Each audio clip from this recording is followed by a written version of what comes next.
బూటకపు ఎన్కౌంటర్లకు నిరసనగా ఈ నెల 24న తెలంగాణ రాష్ట్ర బంద్ పాటించాలని మావోయిస్టు పార్టీ రాష్ట్ర అధికార ప్రతినిధి జగన్ పిలుపునిచ్చారు. ఈ మేరకు ఒక లేఖను కూడా విడుదల చేశారు.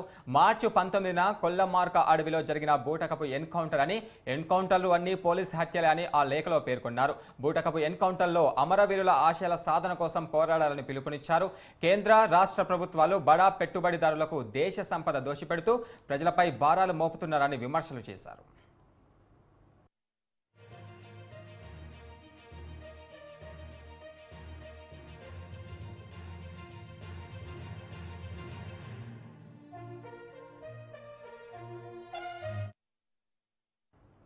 కేంద్రంలోని మోదీ ప్రభుత్వం కాంగ్రెస్ పార్టీ అనుబంధ సంఘాల బ్యాంకు అకౌంట్లను ఫ్రీజ్ చేయడాన్ని నిరసిస్తూ యువజన కాంగ్రెస్ ఎన్ఎస్యుఐ ఆధ్వర్యంలో నల్లగొండ పట్టణంలోని ఎన్టీఆర్ విగ్రహం వద్ద రోడ్డుపై బైఠాయించి నిరసన వ్యక్తం చేశారు.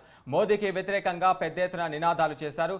యువజన కాంగ్రెస్ జిల్లా అధ్యక్షుడు గౌని రాజా రమేష్ యాదవ్ ఆధ్వర్యంలో ఈ కార్యక్రమం నిర్వహించారు.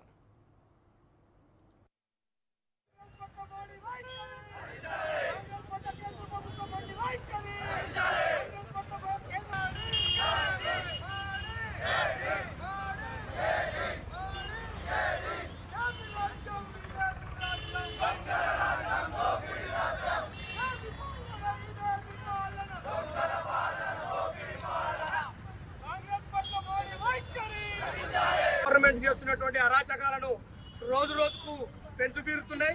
మరి కాంగ్రెస్ పార్టీ పట్ల కాంగ్రెస్ పార్టీ అనుబంధ సంఘాలైనటువంటి ఎన్ఎస్యుఐ కానీ, యువజన కాంగ్రెస్ కానీ, కాంగ్రెస్ ఉన్నటువంటి బ్యాంక్ అకౌంట్లను ఫ్రీజ్ చేసినటువంటి కేంద్ర ప్రభుత్వం యొక్క మొండి వైఖరికి నిరసనగా ఇవాళ భారతదేశ వ్యాప్తంగా యువజన కాంగ్రెస్ ఆధ్వర్యంలో యువజన కాంగ్రెస్ దేశ జాతీయ అధ్యక్షులైనటువంటి పివి శ్రీనివాస్ గారి ఆదేశానుసారం ప్రతి జిల్లా కేంద్రంలో మరి బీజేపీ ప్రభుత్వం, మోడీ ప్రభుత్వం, మరి అదేవిధంగా అమిత్ షా చేసినటువంటి ప్రజా వ్యతిరేక విధానాలకు నిరసనగా యువజన కాంగ్రెస్ ఇవాళ ధర్నా కార్యక్రమం నల్గొండ జిల్లాలో ధర్నా కార్యక్రమం నిర్వహించడం జరిగింది. అయ్యా, గత 10 సంవత్సరాలుగా ఏదైతే కాంగ్రెస్ గవర్నమెంట్, కాంగ్రెస్ ప్రభుత్వాలు నిర్మించినటువంటి నిర్మాణ సంస్థలన్నింటినీ కూడా ఇవాళ ఈ మోడీ, ఈ బీజేపీ ప్రభుత్వం అమ్ముకుంటుంది. గవర్నమెంట్ చేస్తున్నటువంటి అరాచకాలను రోజు రోజుకు పెంచుబీరుతున్నాయి. మరి కాంగ్రెస్ పార్టీ పట్ల